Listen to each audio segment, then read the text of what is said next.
Good day mga idol, tara at gumawa to ulit ng Star Monay. Yan nakapagpaalsa na nga pala ako ng dough dyan. Yan, pangalawang alsa na yan. Star Monay with cheese yan sa ibabaw. Yan, ibabasto na natin yung ating dough. Napakaganda ng pagkaalsa niya.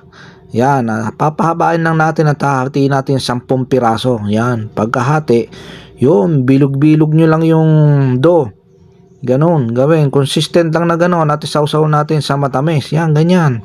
Bilog tapos sausaw sa matamis. At pagkatapos yan, syempre, paalsahin pa natin ang pangatlong alsa yan. At pagkaalsa yan, syempre, gugupit-gupitin na natin yan ng pakros. Yun, ganon, pakros. At pagkatapos yan, i-oven na natin yan sa 160 degree to 10 minutes. Yun. At luto na yung ating napakasarap na Star Monay. At di pa dyan nagtatapos. Siyempre, may cheese pa yan lalagyan natin ng konting twist. Yan, lalagyan natin ng konting cheese sa ibabaw. Yun.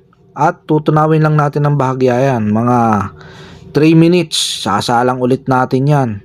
At pagkatapos yan, yun na yung kalalabasan. Napakasarap na star bread. Yan, o Star Monay. Yan guys, napakasarap sa kape niyan. Ano pang hinihintay nyo? Arat na at tayo makapagmerienda na.